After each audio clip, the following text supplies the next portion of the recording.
Hi, Maria here. Welcome to my channel. Today I'm going to share with you the fragrances that I will not be purchasing. Quite a few of these are new releases. Some of them are older releases.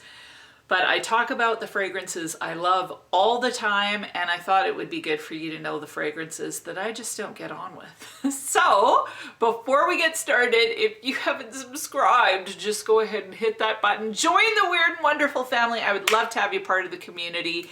And if you already are a part of the Weird and Wonderful, thank you so much for being part of the Weird and Wonderful. Okay, let's get started. Qualifier, of course, we're all different. If you like these fragrances, that's awesome. There's fragrances I like that you're gonna hate. It's pretty much normal. We've all got unique noses. So yeah, if you love it, you keep loving it. There's nothing wrong with you. Yeah, we're just all different. So the first fragrance, it's not about the fragrance because I haven't smelt it, although I've not seen a review that piqued my interest, and that is the Billie Eilish fragrance. And true confession, it's because of the bottle.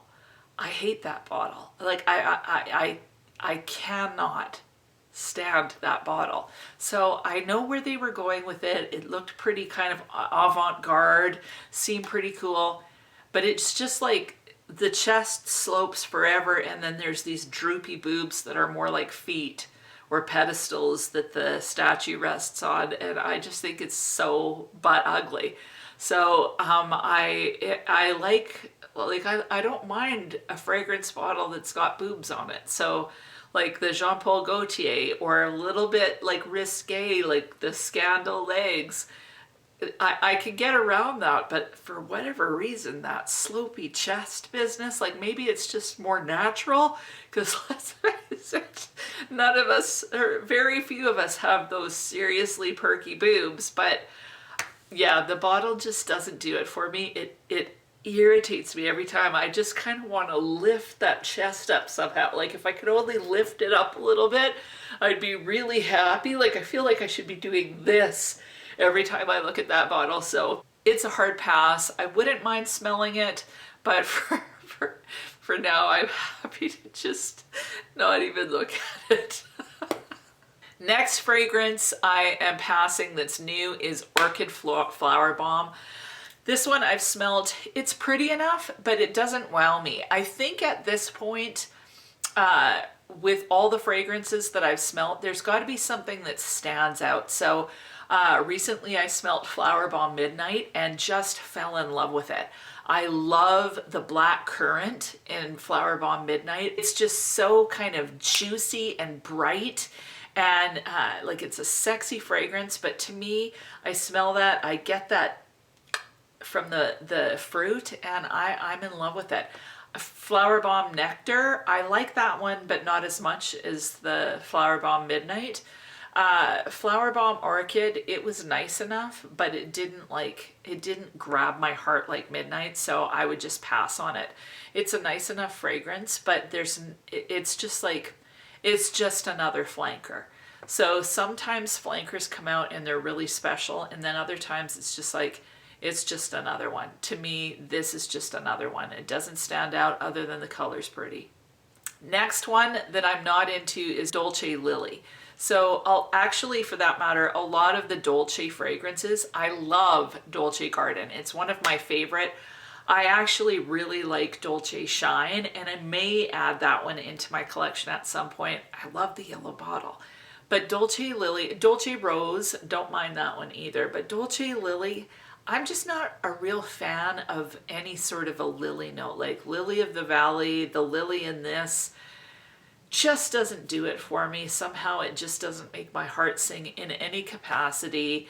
I think that there's some fruity notes on top, but it just doesn't speak to me, so it's a no. The next fragrance that I don't understand the hype around is Miss Dior. Everybody talks about Miss Dior, and I've smelt it several times, and it just, there's nothing about it that excites me. The only thing that excites me about it is I did hear that Dior actually has their own flower garden that they get their flowers from.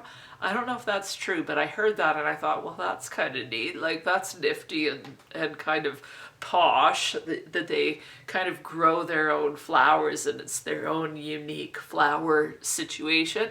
That's kind of neat. But overall, Miss Dior, I don't like the bottle. I don't know why, but I just hate that steel bow on there.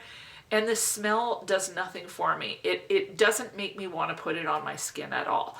Like at least the Orchid Flowerbomb, I'm like, I gotta try this on my hand. But Miss Dior, not interested. Nor am I interested in Joy. To me, it's a sweet floral, but maybe it's just too flowery for me. I'm just not into it. Next, I have a series of fragrances, and to me, they are like sweet nothings, and that is the Prada Candy line. Like I had Prada Candy, I won't wear it. Like I just find it boring. I know lots of people love it. All the Prada Candies to me, they're just so lame. Like they're just boring to me. It's fluffy, boring sweetness. Like some of them have a little bit of cherry or a little bit of this or that. But to me, it's like a whole family of boring people, you know, where you kind of get together and they're nice, but they're just all so boring. Like, and a little bit airheady, like nice and airheady, like where they just kind of blink and maybe they're a little bit pretty, but there's nothing, like no sort of depth. That's what I feel about Prada Candy. Like the whole line, it's like a sibling group of boringness. So yeah, definitely passing on those. The next three lines, like they're pretty much whole lines, fit into this category, what I consider a typical designer fragrance. But there's this specific formula that I categorize as typical kind of, you know, your run-of-the-mill designer, and it's usually got a little bit of a fruity component, a little bit of a floral, kind of sweet, with a bit of cleanness somehow thrown in. So kind of a clean, fruity floral, like shampoo-y. That's kind of what I would consider a typical designer. Now, just to be fair, now that I've smelt enough niche, I feel like there's a typical niche smell too. And it usually involves rose, some version of spice like cardamom, and a little bit of wood. That's your typical niche fragrance. And yeah, they smell nice, but I've smelt a ton of them, and that's what they get relegated to, is kind of your typical niche.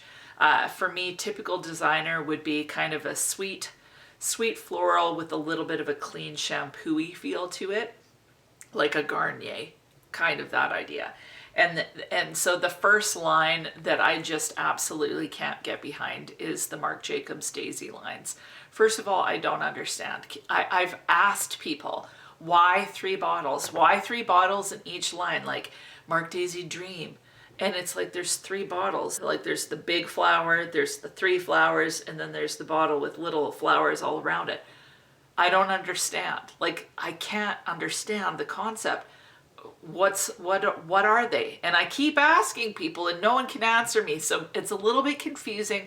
But then, you know, Marc Jacobs Daisy Dream, Daisy Hope, Daisy this, Daisy that. Like there's so many daisies, but they all kind of have that same sort of feel. So they're a clean, sweet floral, and they're pretty, but they're boring to me. Plus, I find those bottles with the big flowers kind of tacky. So I'm just gonna pass on them. I don't quite get them. I just think that they smell nice, and that's about it. The bottles are, I guess, kind of cool. I totally get why some people would collect them, but they're just not for me. The next line that same thing, is almost every Versace fragrance. Now I know I have Versace Crystal Noir, and that one like smells like the mysterious assassin. She smiles, she looks at you intoxicatingly, she does kind of the tango, and then she stabs you in the back. That's that fragrance. I love the smell of it just on the air, or if someone else wore it, but on me it just smells like peppery aftershave, so not a fan.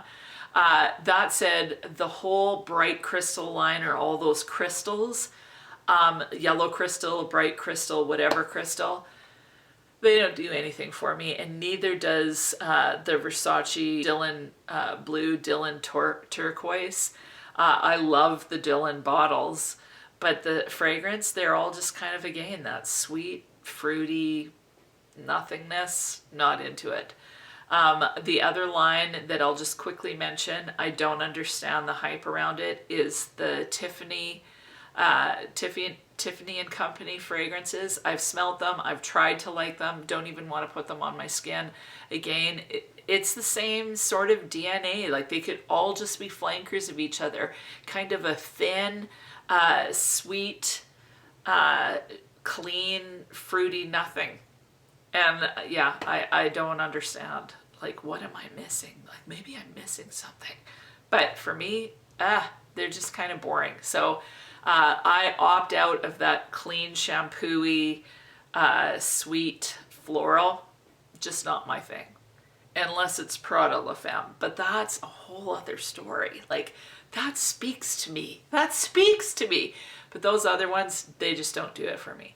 Now, the last one that really doesn't do it for me, YSL's Libre. Now that is, it's a very nice fragrance. So first of all, the bottle, gorgeous. I kind of want it just because of the bottle, because that bottle is so beautiful. I've tried the original, I've tried the intense, and they just don't work for me. So if I'm gonna pick a lavender fragrance, I would pick Mont Guerlain over the Libre. The Libre, it's sweet, but to me it falls in the same category as the Tuiles d'Hermès. It's kind of a little bit more of a mature floral fragrance. I'd say that definitely Libre is a little bit more sweet, a little bit heavier, but somehow they just kind of fit in that same category, and I have the one. The lavender in it doesn't really thrill me. The intense version was a little bit better, but it just doesn't move me. So I can acknowledge the niceness in that one. I've tried to like that one. It's kind of up there with Valentino's Donna Born in Roma. I love Donna Born in Roma's bottle. I love the color of the juice. I want to love it, but I love smelling it on others, but not so much on me. And so that is it. Tell me what you think. Are you just horrified by some of my choices? Maybe I'm just lumping fragrances into categories without testing them, but I've tested them, smelt them, tried them on my skin, most of them, and I just find them so boring. So yeah, I'm gonna pass on those. I've gone along enough in fragrance to know that it's got to stand out. It's got to be something that I absolutely love, that kind of gives me some sort of an image in particular that's gonna, you know, kind of get me. What are a couple fragrances that you absolutely cannot stand and aren't going to be buying, especially the new ones? I would love to know. And if there is one on this list that you absolutely love, please say why you love it, because it's really important for people to hear the positive too on these fragrances. And that is it. I hope you have an amazing week, and we'll talk to you soon.